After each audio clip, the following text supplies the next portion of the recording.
اب آفس ہے, اسکول ہے, PIA ہے, کوئی جگہ ہے. میں نے بڑے لانگ سفر کیے ہیں, بائی ایئر سفر کیے ہیں. بائی ایئر سفر میں آپ کو پتہ ہے روسز جو وہاں پہ سروس پرووائڈ کرتی ہیں, تو ہم نے تو وہاں پر بھی پردہ کیا. میں تازہ ہاسپٹل سے ہو کے آیا ہوں. میں آج بھی ہاسپٹل چلا جاؤں, مجھے یہ نہیں پتہ چلے گا کہ اس ہاسپٹل میں ڈاکٹر کون تھی, اس میں نرسنگ سٹاف کون تھا, یعنی دیکھا ہی نہیں کسی کو. یہ میں ذمہ داری سے یہ بات کر رہا ہوں. یہ آپ کے اپنے پاس ہے.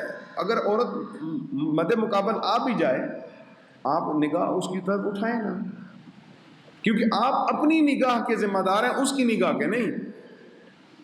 وہ اپنی نگاہ کی حفاظت کرے گی, اس سے پوچھا جائے گا. مجھ سے میری نگاہ کے بارے میں پوچھا جائے گا.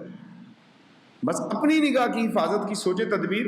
اور ایک وقت آئے گا, ایسا وقت آئے گا کہ آپ سے یہ سارے معاملات ٹھیک ہو جائیں گے. جب آپ اللہ کا ڈر رکھیں گے, ایسی چیزیں کریں گے, اس کے لیے آپ کا ماحول اللہ ایسا دے دے گا, آپ کو بڑی نیک بیوی دے دے گا, آپ کے گھر کا ماحول بن جائے گا.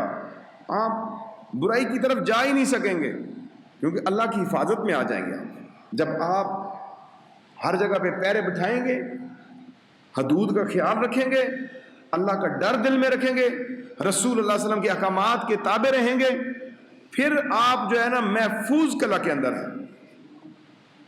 اور جب بھی کہیں ایسا معاملہ آتا ہے, اس وقت آپ لا حول ولا قوت الا باللہ پڑھیں, آپ کی حفاظت ہوگی انشاءاللہ. مزید ویڈیوز دیکھنے کے لیے محمدی رونی قافلہ کے آفیشیل چینل کو سبسکرائب کریں اور بیل آئیکن کو پریس کریں.